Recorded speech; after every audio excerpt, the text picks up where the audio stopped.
What's up YouTube? Ian Sandusky back here again for Let's Machine. Today on Shop Talk we're going to be talking about something that applies more to managers and owners than floor machinists, but it's good information to know no matter what. And what we're talking about today is that it's often better to have less staff and have less output than to have more staff and have bad staff on your team.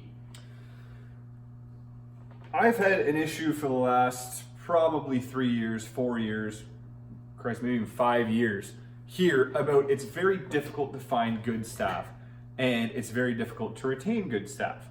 I like to think we pay very fairly. I like to think we're very flexible with scheduling. I like to think we're very fair with time off.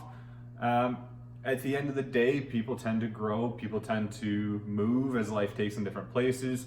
People want to go experience new things. Therefore, you have staff turnover.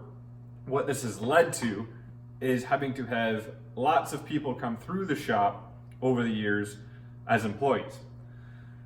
I would estimate in the last 3 years, we've probably put easily 15 people through this shop. We only have a staff of about 3 to 4 guys on the floor at any one time.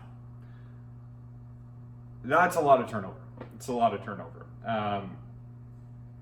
I guess you could say, if you wanted to point out a flaw in my hiring, it's that maybe I don't vet as strongly as I should. Maybe I don't put people on a trial basis long enough.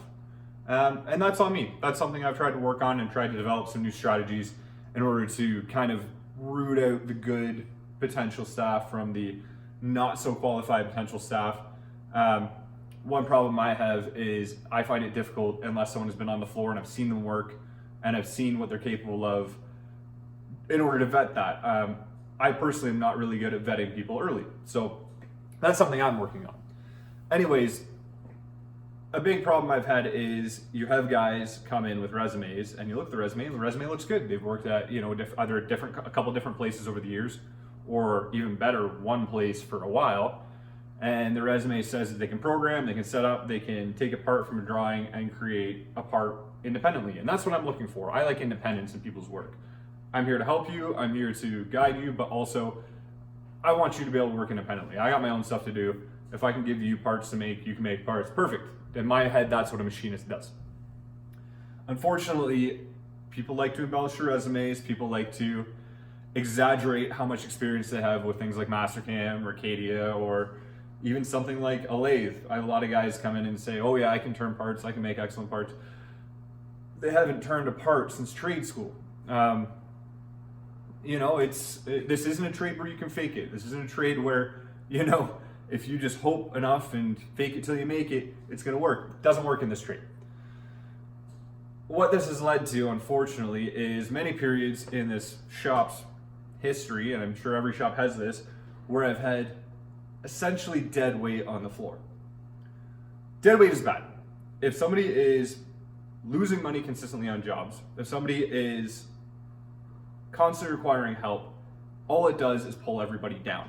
And this is kind of the crux of what I'm saying here, is that it's better to have less staff and less output than more staff and not have good staff on there, but potentially more output.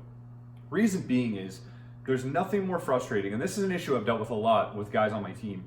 There's nothing more frustrating than if you have a guy who is a capable machinist, good machinist, knows how to program, knows how to set up, and he spends 75% of his time during the floor helping somebody out who's supposed to be qualified.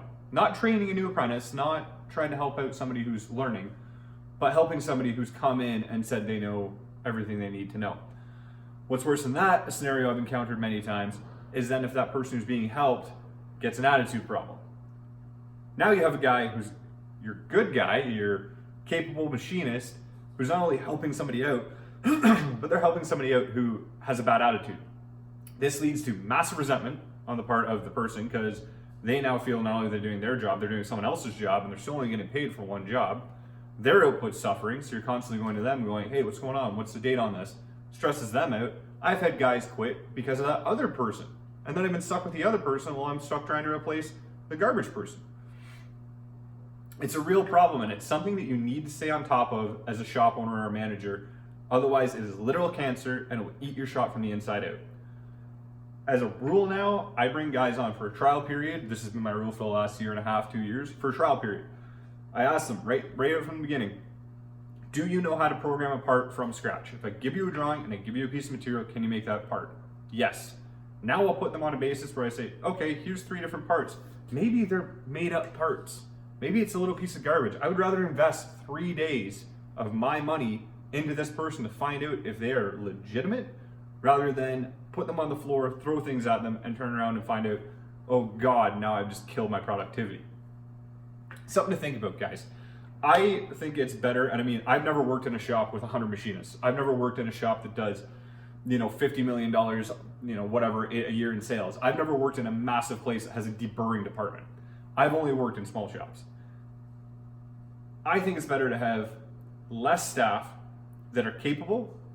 I think it's better to have less staff that keep your output small but at a high rate per hour than the converse where you have a ton of guys making you a little bit of money.